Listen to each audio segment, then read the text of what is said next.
Uthi-ke lo baba-ke kwahamba-ke njengoba kade ngishilo ukuthi bebehlala ndawonye kanjani. Uthi-ke ngosuku umfowethu omdala wagana ngalo, waganwa kwaqala kwashintsha izinto. Kwaqala manje umfowethu egcina yena sethi makuphakwa sihlanganiswe thina bese lo umfowethu bese yena ephakelwe esitsheni sakhe yedwa ahambe eyobekelwa endlini. Ney'mpahla esiy'gqokayo kugcina sekunenkinga manje ukuthi umakoti egcine engathandi ukuthi sigqoke ibhulukwe likamfowethu. Kwagcina nje umfowethu esenezinto zakhe yedwa, kodwa umfowethu lokho wagcina wazama ukukulwa emfundile yokukhuluma nonkosikazi wakhe ukuthi cha phela thina la ekhaya siphila kanjani. So naye kufanele ukuthi njengoba sifice siphila kanje engakushintshi lokho ngoba impilo yala ekhaya besiphila kanje. Hhayi, umakoti kukhombisa ukuthi engahambisani nalokho lokuthi ngempela manje sekufanele yena ibhulukwe lendoda yakhe elithi usali-ayinile olilungise kahle ukuthi cha eseli-ayinile lifaka i-wardrobe zey'mpahla zendoda yakhe ethi uyayibona nangu umfowabo wendoda eseyoshona naso eyophuza ngazo noma yala akaya khona iy'mpahla yibuye seyingcolile noma seyidabukile. So leyo nto wayeyingayazi nje futhi engayizele leyo, wayezele ukuzogana yena. Kodwa hhayi ngale ndlela ukuthi ngalesi simo wayefica siyisona.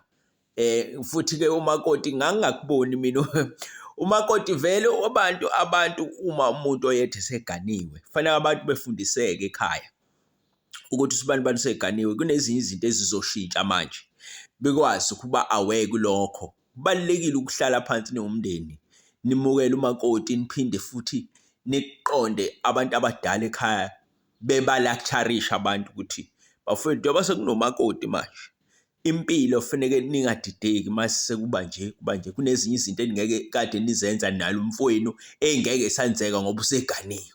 Kuyimvelo kukuphila lokho ekhaya ku-introduction.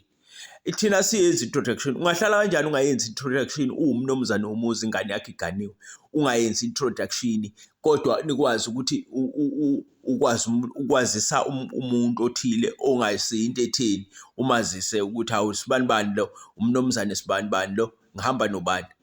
Iyahlupha leyo nto leyo, kukukhombisa kahle ukuthi kukhona izinto ey'ngahlelekile emndenini. Angikho-ke lapho. Cha, lo sisi-ke igcine le ntombazane ingakhululeki impela lento. Izama indoda ikhulume imncenge, ikhulume naye, kodwa intombazane hayi ingahambisani nalokho. Ithi mina ngakuthengela iy'mpahla zakho, ngikuthengela ama-tray akho kade ngiganwa, ngakufika nezinto zakho engangizokuphakela kuzona. Nganithengela iy'mpahla, ngenza yonke into ngambeza la ekhaya. Njengamanje zonke lezi zinto kufanele ngingasebenzi, kufanele lezi zinto ngangizokhombisa wena ukuthi mina sengizokuphakela la kusukela namhlanje ngizokuphakela la kulezi zitsha kulawo ekhaya ngiyabo ngoba ngiganile wena. Konke lokho ngangenza lolu siko. Manje nje lezi zitsha lezi kufanele zisebenze. Iy'mpahla lezi nani nani kufanele zisebenze. And mina ngeke ngikwazi futhi mina ukuthi ngathi ngiwashelele wena, ngilungiselele wena, bese kufika umfowenu afika athathe iy'mpahla zakho ahambe oyingcolisa ayibuye seyigugile noma seyidabukile noma seyini. Mina njengamanje iy'mpahla zakho ngiyayihlela mina ngendlela engihlela ngayo. So akuningi-ke usisa akubekayo. Ayi, indoda isho kodwa ukuthi cha bakithi thina la ekhaya besiphila kanje nabafowethu. Hhayi, intombazane ibone-ke ukuthi shuthi iyahluleka, igcine iyeka-ke kanjalo. Kanti ngaphakathi kuyona kukhona ukuthi ngisazobakhombisa laba abangazi mina ukuthi ngubani. Ithi njalo mayibuya emsebenzini le ndoda injalo ihlezi complain-a le umakoti ethi ngezinto ezenzakalayo ukuthi obhuti bakho bayayingenela nje la endlini bezenzele abakuthandayo la endlini ngezinto zakho, ngoba phela manje wena usenazo izinto zakho wedwa, sekuyizithu lezi zinto. njengoba ula endlini sekuyindlu yami, le eyami le ndlu engathi mangiganwa ngangena kuyona, okufanele ukuthi abafundi bengihloniphe, beyihloniphe leyo ndlu. Hhayi ukuthi bevele benze noma kanjani kuleyo ndlu leyo, ngoba nabo kufuneke banamalawu abo, kufuneke bebe namalawu abo, yabo. So khona yayiqinisile intombazane ngoba kufanele kufundisekwe bakithi emakhaya. Hhayi-ke kulungile-ke, cha kuhambe ithi le ntombazane lena ngizobalungisa kodwa laba.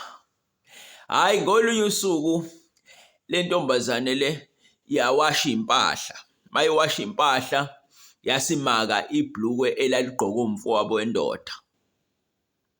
Ibhulukwe elaligqoke umfowabo wendoda waselithatha nje leli bhulukwe esethi mayesewasha waselithatha elibeke eceleni lona lodwa.